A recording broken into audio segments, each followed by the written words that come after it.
Ер нь яг хаврын чуулган дөнгөж эхэллээ. Эхэлсэн өдрөө бас ингээд чуулганы эрс бүртгэгүйгээс болоод улс төрийн ажлууд бас гацж гин үү гэдэг тал байна. Нэг талаас нөгөө талаас Монгол Ардын намынхан дотроо бас хоёр хуваагдсан одоо өөрөөр хэлбэл хоёрд нэг гишүүний талынхан чуулганыхаа эрсийг өгөхгүй байгаагаас одоо чуулганы эрс бүртгэхгүй байна гэдэг асуудал таамагуд бас явж байна. Энэ тал дээр хүн бүхэн л өөр хэлбэлмжлэр орж байгаа харсан бол зүгээр миний хувьд бол байр суурь маш тодорхой илэрхийлж байгаа шүү дээ.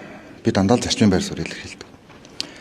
Анх би хурлын гишүүн болоод одоо тухайн үеийн намын дарга Миогон биенх болд дараа уурлуулж ирсэн. Чуулган дээр эсрэг конвоктод.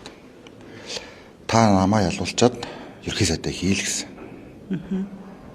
Тий. Одоо надад бол энэ байдлаар эрдэс бүрдүүлж гарна гэхээс илүүтэйгээр эсвэл одоо намын дарга учрал ерхий сайд болох хэвээр.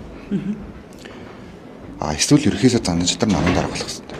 Энэ дэлхийн бүх сонгодог парламенттай улсад ийм л байна. Аль ч улсад спикер нь улс төрийн намын лидер хийгээд явдаг ийм дэлхийн улс гэж нэгч байхгүй. Өмнө 2 кейсээс хоёулаа бүтлгүй кейс. За тэгээж 126 та болчихсон шүү дээ. Тэр чинь үл яг хуу мажоритар тогтолцоотой 76 гишүүнтэй байсан. Одоо эн чинь холимог тогтолцоотой 126 та шинэ парламент.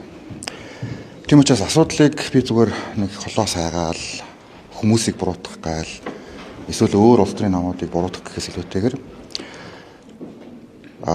намын дарга учрал намын даргийнхаа бүр эрхийг хинтээ ч хуваалцахгүй хэрэгжүүлэх ёстой. Тэгэхээр таны хувьд ардчилсан намын акцийг бас зөв дэмжиж чинь гэж ойлгож болох уу? Үгүй зарчмын шаардлагатай. Өмнө амар хэсгэлэг тэгээд огцруулсан юм чи одоо тэгээд учрал дээр ялгаатай хандж болох.